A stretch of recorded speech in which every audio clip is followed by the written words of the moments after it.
Windows 10 just scored a huge victory as Microsoft releases another update to fans.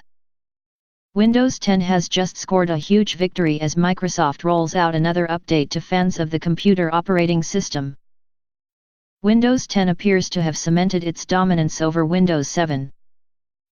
The newer operating system overtook Windows 7 in terms of market share back in December. However, the latter appeared to have clung on to a significant user base even though support for the operating system will cease in mere months. However, it seems a number of Windows 7 users have finally started migrating to Windows 10, at least according to data from NetMarketShare. The site showed in the month of June this year, Windows 10 had a 45.79% market share and Windows 7 had 35.38%.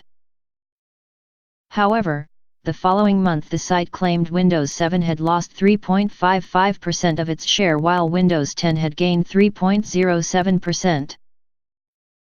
A graph displayed by NetMarketShare showed a huge gap between the two operating systems in terms of users.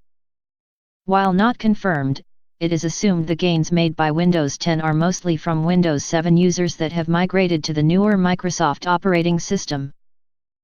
Windows 7 support will cease on January 14, 2020.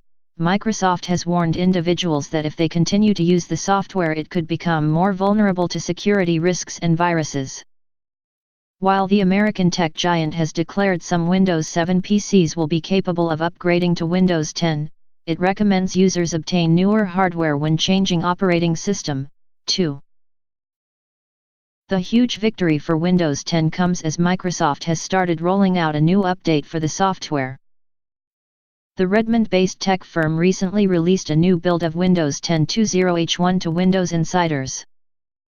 Microsoft typically released early Windows 10 versions to members of its Insider program. The software builds typically provide a glimpse at forthcoming features for the computer platform. Windows 10 2.0 is expected to be the first substantial upgrade for the operating system to release in 2020. Microsoft has already discussed a number of changes 2.0 is braced to make. Chief of these is a push to make users abandon typical passwords in exchange for Windows Hello Face, fingerprint scanning or a PIN. The newest Windows 10 2.0 build, 18950, does not introduce radical changes but instead appears focused on refining the 2020 software. First and foremost, the version features a number of improvements to its Japanese input method editor, IME, that allows the language to be typed on English keyboards or those for other languages. Microsoft's Snip and Sketch app that is used to quickly edit photos and screenshots has received a new single window mode and allows users to more easily zoom in and out when making changes. Finally, Build 18950 also includes a number of general changes to the operating system.